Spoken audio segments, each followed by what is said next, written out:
Hello friends, आप Mukesh Goyal. I hope कि आप सारे बहुत अच्छे हैं। और फ्रेंड्स, आज हम बात करेंगे आपका यूजीसी नेट का जो पेपर 2 है, इन्वायरमेंटल साइंस, कोड नंबर 89। उसमें एक यूनिट है environmental pollution and control.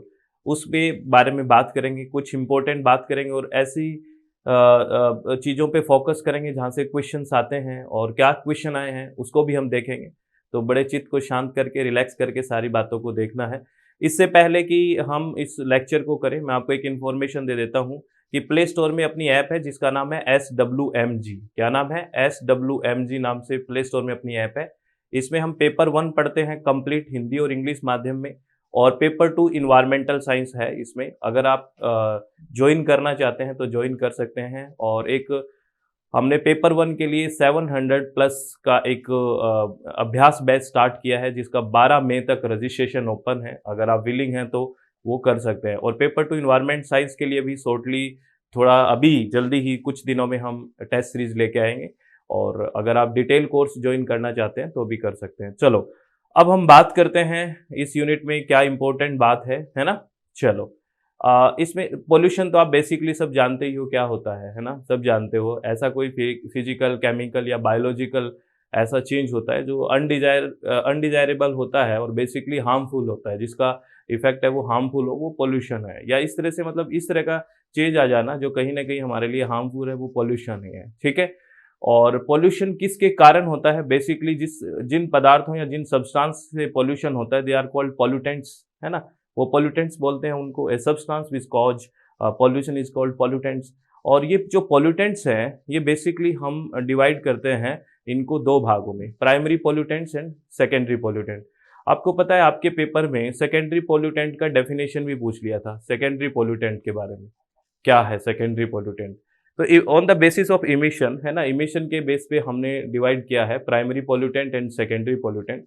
Primary pollutant यानी कि प्राथमिक प्रदूषक या प्राइमरी पोल्यूटेंट वो पोल्यूटेंट होते हैं बेसिकली जो किसी सोर्स से डायरेक्टली निकलते हैं, है ना। कोई सोर्स है, उससे डायरेक्टली इमिट हो रहे हैं। जैसे एग्जाम्पल, आपने मान लो ये गाड़ी है आपकी, है ना, और इसमें आप फॉसिल फ्यूल बर्न कर रहे हैं, तो इससे कार्बन मोनोऑक्साइड निकल रहा है, सॉक्स निकल रहा है, नॉक्स निकल रहा है, ठीक है, पार्टिकुलेट मैटर निकल रहे हैं।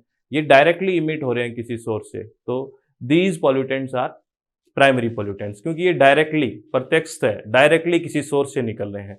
जबकि सेकेंडरी पोल्यूटेंट यानी कि द्वितीयक प्रदूषक बेसिकली क्या होते हैं, वो डायरेक्टली इमिट नहीं होते। यहाँ पे रिएक्शन होती है और एक नया पोल्यूटेंट बनता है। जैसे एग्जाम्पल, जो ट्रोपोस्फेरिक ओजोन है वो सेकेंडरी पोल्यूटेंट है। ट्रोपोस्फेरिक ओजोन क्या है? सेकेंडरी पोल्यूटेंट है, क्योंकि डायरेक्टली इमिट नहीं होता। जैसे कैसे? मान लेते हैं ये गाड़ी है, इसे NO2 निकला, एग्जाम्पल NO2 निकल गया, ठीक है। और NO2 पे क्या पड़ी? सूर्य की किरणें पड़ी। और आपको पता है इसका बॉन्ड तोड़ना है तो एनर्जी दे दी, किसी का बॉन्ड तोड़ना हो तो एनर्जी दे दो, ठीक है। ये बॉन्ड टूट गया इसका, मान लेते हैं, ठीक है। और ये NO+O बन गया, ठीक है। अब आपको पता है हमने एटमॉस्फेयर में ऑक्सीजन है, और ये जो एटम की एटॉमिक ऑक्सीजन है इससे रिएक्ट करेगा और क्या बन गया? ये O3 बन गया। ये ट्रोपोस्फेरिक ओजोन है जो एज ए सेकेंडरी पोल्यूटेंट काम करती है, क्योंकि एज ए ट्रोपोस्फेरिक ओजोन क्या है? एक तरह से ग्रीन हाउस गैस है, ठीक है, जो ट्रोपोस्फेयर में है, बल्कि स्ट्रेटोस्फेयर में वो तो गुड ओजोन है। तो ये देखो आप, ओजोन डायरेक्टली थोड़ी इमिट हुआ है, डायरेक्टली तो NO2 था, है ना, ये ब्रेक डाउन हुआ, फिर रिएक्शन हुई, फिर एक पोल्यूटेंट बना। तो इस तरह से जो रिएक्शन होके बनता है, नॉट डायरेक्टली इमिटेड, तो इस तरह के पोल्यूटेंट को क्या कहते हैं? सेकेंडरी पोल्यूटेंट बोलते हैं। इसके कुछ एग्जांपल्स हैं, जैसे ट्रोपोस्फेरिक ओजोन है, पैन है, परऑक्सी एसिटाइल नाइट्रेट है, एसिड रेन है, या फिर फोटोकेमिकल स्मॉग है, कार्बोनिक एसिड है। These are all secondary pollutants. बात समझ गए? तो बेसिक डिफरेंस आपको पता होना चाहिए, फिर तो आप इतना कर ही दोगे। और क्योंकि डेफिनेशन पूछ ली है कि सेकेंडरी पोल्यूटेंट्स क्या होते हैं, द्वितीयक प्रदूषक क्या होते हैं, ठीक है। चलो, बहुत बढ़िया। आगे हम बात करते हैं फ्रेंड्स। आपने जो ये पोल्यूटेंट्स होते हैं, बेसिकली जो प्राइमरी पोल्यूटेंट्स होते हैं, ये एटमॉस्फेयर में कैसे एंटर करते हैं, है ना। बेसिकली 3 प्रोसेस मान सकते हैं। एक तो कंबशन का प्रोसेस हो गया, एक हो गया एवेपोरेशन का, और एक हो गया ग्राइंडिंग एंड अब्रेशन का। बेसिकली कंबशन में क्या होता है? जैसे कोई चीज़ का दहन होना, जलना, जैसे ऑटोमोबाइल से इमिशंस होता है, ठीक है। तो ये है कंबशन से, कोई भी हम फॉसिल फ्यूल बर्न करते हैं। एक तो ये कारण हो सकता है प्राइमरी पोल्यूटेंट्स का एटमॉस्फेयर में आने का। बेसिकली स्टेटमेंट्स या असर्शन रीजनिंग से क्वेश्चंस ऐसे पूछे जा सकते हैं, ठीक है। कंबशन के ड्यूरिंग द कंबशन निकलते हैं या इवेपोरेशन से, जैसे कोई भी वोलेटाइल सब्सटेंसेस होते हैं, जैसे गैसोलीन है, पेंट है ना, जो कलर करते हैं, या फिर कोई भी क्लीनिंग फ्लूइड्स यूज होते हैं, ये भी एटमॉस्फेयर में बाय द इवेपोरेशन आ जाते हैं, ठीक है, इवेपोरेट होके। तो एक ये भी प्रोसेस है या ये भी एक कारण है प्राइमरी पोल्यूटेंट्स का आने का। और एक ग्राइंडिंग एंड एबर्शन, यानी कि कोई चीज़ की घिसाई करते हैं, है ना, उसकी वजह से भी पार्टिकल्स बन जाते हैं, ठीक है, जैसे जो एस्बेस्टस फाइबर्स है ये आ जाते हैं। तो बेसिकली ये क्या है, ये भी एक रीजन है प्राइमरी पोल्यूटेंट्स का एटमॉस्फेयर में आने का। तो कंबशन हो गया, एवेपोरेशन हो गया, ग्राइंडिंग एंड एबर्शन हो गया, ये कारण है। तो इन चीज़ों को भी आपको ध्यान रखना है कि प्राइमरी पोल्यूटेंट ऐसे ऐसे आते हैं। अब हम बात कर रहे थे, एक थोड़ी लॉजिकल बात कह सकते हैं हम। बेसिकली हम बात करते हैं, कहते हैं कि जैसे कोल बर्न हुआ या फिर व्हीकल्स हैं, व्हीकल्स में हमने कोई भी फ्यूल यूज़ किया है ना, कोई भी फॉसिल फ्यूल यूज़ किया, पेट्रोल यूज़ किया, डीजल यूज़ किया, है ना, तो वहाँ से हम कहते हैं कि तरह तरह के क्या निकलते हैं, पोल्यूटेंट्स निकलते हैं, जैसे नॉक्स निकल गया, सॉक्स निकल गया, कार्बन मोनोऑक्साइड निकल गया, थर्मल पावर प्लांट में सॉक्स निकल गया, इस तरह की बात होती है। तो कभी हमारे दिमाग में आया है क्या कि बेसिकली हमने यूज़ क्या किया था? यूज़ किया था कार्बन एंड हाइड्रोजन का, है ना, कार्बन एंड हाइड्रोजन का एक कॉम्बिनेशन यूज़ किया था, चाहे हमने कोई फॉसिल फ्यूल यूज़ किया हो। तो ये नॉक्स कहाँ से आ चुका है, कहाँ से आया ये नॉक्स बेसिकली? तो ये कभी दिमाग में आया? मैं क्या कह रहा हूँ ये समझ पा रहे हो? ये नॉक्स कहाँ से आया, नाइट्रोजन कहाँ से हुई, ये कुछ दिमाग में बात आई? ये स्टेटमेंट में ऐसे क्वेश्चन पूछा जा सकता है। एक एग्जांपल लेके समझते हैं। मान लेते हैं मैंने यहाँ पे कंबशन किया है मीथेन का, CH4 मीथेन का, ठीक है ना, मीथेन का मैंने कंबशन किया है। और यहाँ पे ये जो मीथेन है प्योरली हाइड्रोकार्बन है, प्योर हाइड्रोकार्बन है, इसमें किसी भी तरह की इम्प्योरिटीज़ नहीं है, ये मान के चलते हैं। और उसको पूरी ऑक्सीजन की सप्लाई मिल गई, प्रॉपर ऑक्सीजन की सप्लाई मिली है, ओनली ऑक्सीजन की सप्लाई मिली है। तो इससे क्या बना, कार्बन डाइऑक्साइड और वाटर बना। अगर बेसिकली इसमें देखें ना, इसमें जो ये प्रोडक्ट बने हैं, यहाँ बेसिकली कोई पोल्यूटेंट नहीं है। अगर हम ये छोड़ दें कि कार्बन डाइऑक्साइड एक ग्रीन हाउस गैस है, इतना छोड़ दें, तो बेसिकली कोई यहाँ पे इतना हार्मफुल कोई पोल्यूटेंट नहीं निकला है। जबकि हम बात करते हैं कि सॉक्स भी निकलता है, नॉक्स भी निकलता है, ये किस तरह से? तो हमें ये बात जाननी होगी, और ये बात आप समझते भी हो, क्योंकि जो भी फॉसिल फ्यूल या किसी भी तरह का फ्यूल होगा ना, वो इतना प्योर नहीं होगा, ये हमने मान लिया है कि बिल्कुल प्योर है। एक तो उसकी इम्प्योरिटीज़ की वजह से, ठीक है ना, और एक आप हम बात कर रहे हैं ऑक्सीजन की, सिर्फ ऑक्सीजन, तो एक सिर्फ ऑक्सीजन थोड़ी मिलेगी भाई, ऐसे थोड़ी है एयर में से छांट के ऑक्सीजन दे रहे हो भाई। आपका इंजन वर्क कर रहा है, एयर के थ्रू कर रहा है ना, एयर के थ्रू काम कर रहा है बेसिकली। तो एयर के अंदर क्या है आपको पता है, मैक्सिमम अगर मैं बात करूं 78% नाइट्रोजन है, तो वो भी तो रिएक्ट करेगी अगर प्रॉपर टेम्परेचर मिल गया। तो ये आपको समझ में आया कि प्योर ऑक्सीजन थोड़ी दे रहे हो निकाल के, ले भी ऑक्सीजन ले, कंबशन कर ले, ऐसा नहीं है। हमें क्या मिल रहा है, एयर मिल रहा है, और एयर में आपको पता है क्या है, नाइट्रोजन है, 78% के लगभग नाइट्रोजन है, तो वो भी तो रिएक्ट करेगा, ठीक है। और दूसरा, प्रॉपर सप्लाई ऑक्सीजन की थोड़ी होगी, तो और प्रॉपर बर्निंग, यानी कि कुछ अनबर्न्ड भी बचेगा, क्योंकि एक आइडल कंडीशन का हो जाना बहुत मुश्किल होता है। तो हम क्या कहेंगे अगर इस तरह से कोई क्वेश्चन आता है कि अगर हम जो फ्यूल ले रहे हैं उसकी इम्प्योरिटीज की वजह से हो सकता है। दूसरा, हम एयर की बात करते हैं, ना कि प्योर ऑक्सीजन उसको देते हैं। तो एयर में हर तरह के जो गैसेज होंगी, ठीक है, तो नाइट्रोजन भी वहाँ होगा, वो प्रॉपर टेम्परेचर मिलने के बाद रिएक्शन करेगा, ऐसा होगा। और दूसरा कि अनबर्न्ड भी रहेगा, कुछ पूरा कंप्लीट तो बर्न होना बहुत मुश्किल हो जाता है। तो इस वजह से ये सारे के सारे पोल्यूटेंट बेसिकली निकलते हैं। इसी बात को हम देख लेते हैं, जैसे ये है, इस बात को आप पढ़ के देखना, ये क्या कह रहा है कि if the temperature of combustion, है ना, इज नॉट इनफ हाई, है ना, और there is not enough oxygen available, और if the fuel isn't given enough time to burn completely, ना तो उसको प्रॉपर टाइम मिला है बर्न हो जाए, then the fuel will not be completely oxidize, इससे फ्यूल जो होगा वो कंप्लीटली ऑक्सीडाइज नहीं होगा, and some of the carbon will be released as carbon monoxide, ठीक है ना। इसीलिए इसकी कार्बन डाइऑक्साइड ना बन के क्या बन जाएगा, कार्बन मोनोऑक्साइड, क्योंकि उसको प्रॉपर टाइम नहीं मिला, प्रॉपर ऑक्सीजन की सप्लाई नहीं हुई, तो कार्बन डाइऑक्साइड ना बन के क्या बन गया, सिर्फ कार्बन मोनोऑक्साइड। और ये कितना खतरनाक प्रदूषक है, कितना खतरनाक पॉल्यूटेंट है आपको पता है, क्योंकि ये हीमोग्लोबिन के साथ रिएक्ट करता है और वो हीमोग्लोबिन के साथ रिएक्ट करके ऑक्सीजन को रिप्लेस कर देता है और सफोकेशन होने की संभावना है, मृत्यु तक हो जाती है, ठीक है ना। और ना तो कंप्लीटली बर्न होगा, तो यहाँ पे क्या होगा, अगर ये हम मीथेन को ले लेते हैं यहाँ पे, तो कार्बन हमने ऑक्सीजन से रिएक्ट करवाया और मोस्टली तो हम ये मानते हैं कि कार्बन डाइऑक्साइड और ये निकल गया, लेकिन ट्रेस मात्रा में या ट्रेस अमाउंट में कार्बन मोनोऑक्साइड भी निकलेगा और हाइड्रोकार्बन्स भी निकलेगा, कंप्लीटली बर्न ना होने की वजह से, ठीक है। तो समझ में आ रही है कुछ बातें। आगे अगर हम बात करें, जो नॉक्स की बात कर रहे थे, ये बात भी आपको पता है, most combustion take place in air, है ना, एयर की बात करते हैं, नॉट सेपरेट ऑक्सीजन की।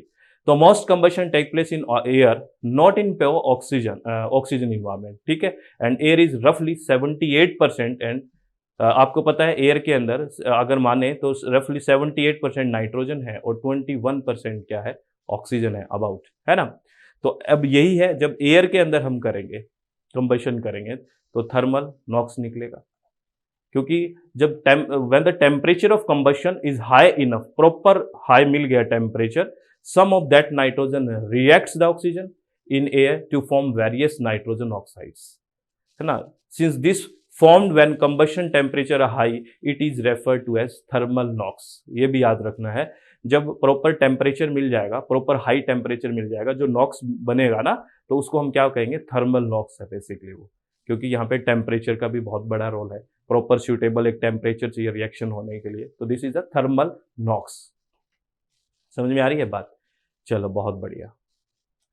अगर हम आगे बात करें, वही बात कि जब हम कोई फ्यूल जलाएंगे तो प्योर बिल्कुल तो होगा नहीं, इम्प्योरिटीज होंगी फ्यूल में, ठीक है ना, बेसिकली होगी। तो जैसे हमने बात की है, burning fuel with these impurities in them release additional called fuel NOx, fuel NOx, oxides of sulphur, lead, mercury and other particulate matter and S.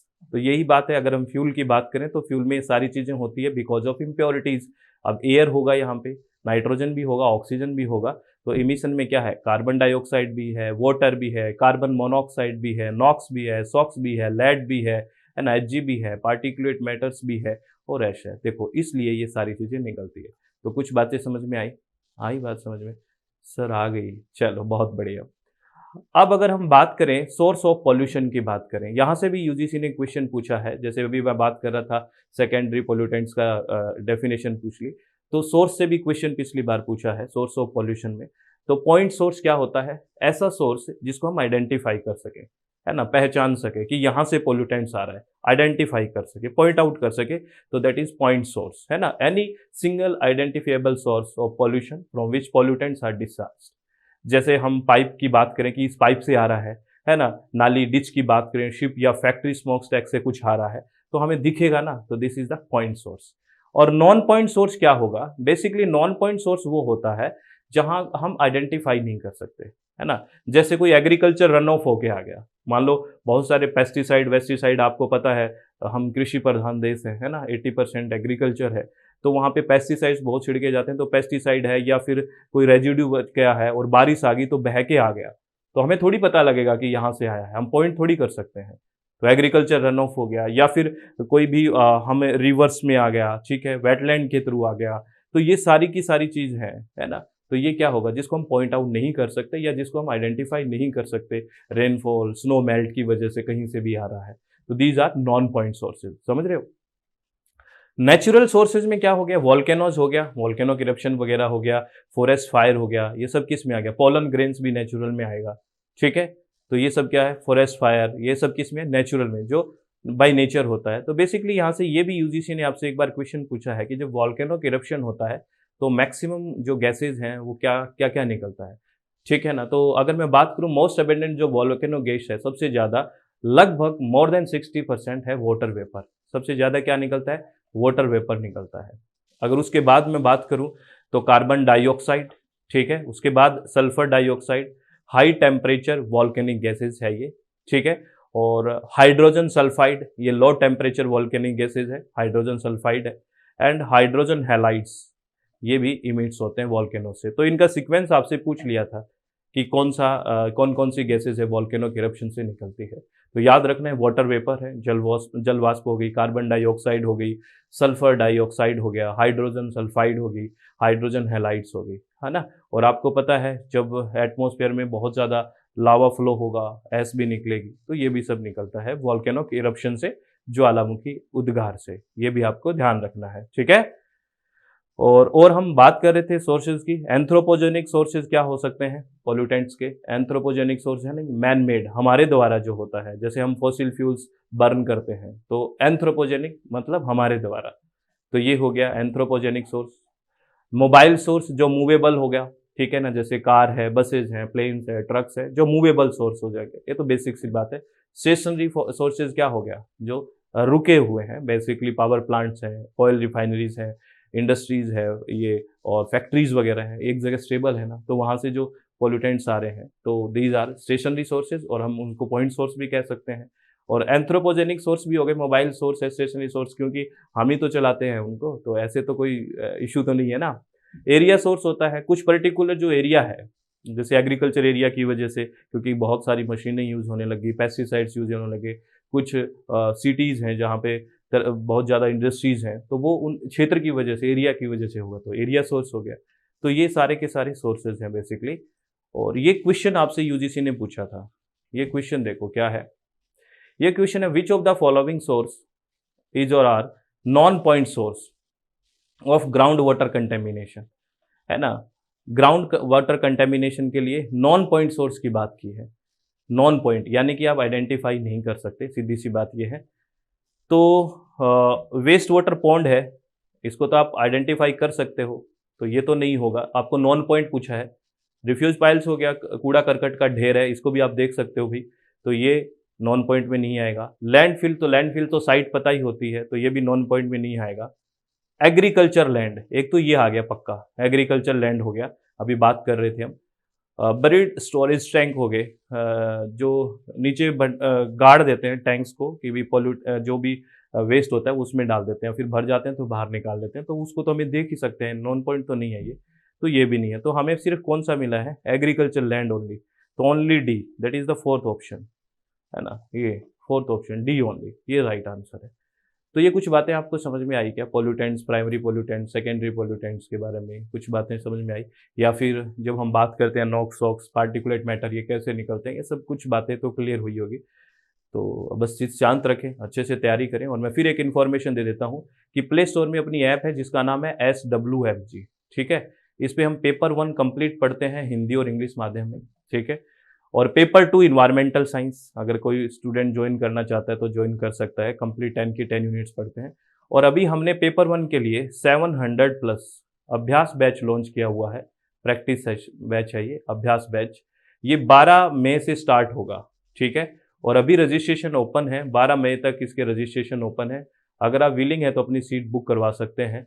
और इसमें PYQs होंगे प्रॉपर डिटेल में, MCQs प्रॉपर बढ़िया से, इसमें एक एक चीज़ को शांति से करने वाले हैं, ठीक है। और इसकी जो फीस है वो 700 प्लस जो क्वेश्चन है इसकी 999 फीस है, ठीक है, 999। और कहाँ पे जाके? SWMG, अभी आप रजिस्ट्रेशन ओपन है, अपनी सीट बुक करवा सकते हैं। चलो बहुत बढ़िया। और आगे बस बात ये हमेशा ध्यान रखना, अपने चित्त को शांत रखें, आप हमेशा खुश रहें, किसी तरह की टेंशन ना लें, ठीक है। बहुत बढ़िया है। बस आप लोगों से एक ही रिक्वेस्ट है, कंटिन्यू बेसिस पे पढ़ाई करें। ऐसे नहीं कि आज कर ली कल नहीं की।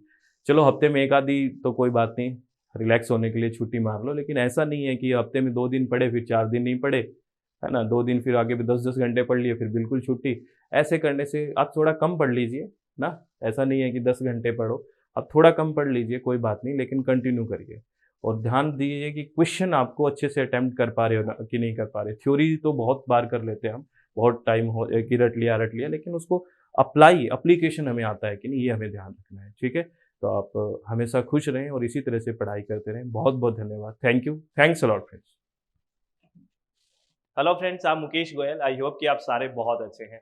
फ्रेंड्स, क्या आपको यूजीसी नेट पेपर को हैंडल करने में प्रॉब्लम आ रही है? कई बार ऐसे लगते हैं कि सारे ऑप्शन भी ये ठीक से हैं, एक जैसे से ऑप्शन लग रहे हैं, तो अगर आप इन कंसेप्ट्स को क्लियर करना चाहते हैं और अच्छे से तैयारी करना चाहते हैं चित्त को शांत करके, तो हमारे साथ आप SWMG एप्लीकेशन पे जुड़ सकते हैं, जिसपे हम लाइव सेशन लेते हैं और लाइव सेशन के साथ अगर कोई नहीं देख पाता है तो रिकॉर्डेड सेशन भी उनको मिलते हैं और हिंदी और इंग्लिश माध्यम में दोनों में तैयारी करवाते हैं और PDF नोट्स भी होते हैं। अगर आप चाहते हैं तो उनका प्रिंट निकलवा सकते हैं और एकदम क्लास में एक फैमिलियर माहौल रखते हुए रेज हैंड का ऑप्शन रखते हैं। अगर किसी स्टूडेंट को डाउट आता है पढ़ते टाइम तो रेज हैंड करके वो कंसेप्ट्स को क्लियर कर सकता है, अपने डाउट्स को क्लियर कर सकता है और बिल्कुल हम टू द पॉइंट कि इस कंसेप्ट से किस तरह के क्वेश्चंस बने हुए हैं, आगे किस तरह के क्वेश्चंस बन सकते हैं, उस पर बात करते हैं। SWMG ऐप को इंस्टॉल करें, रजिस्टर करें। Thanks a lot friends.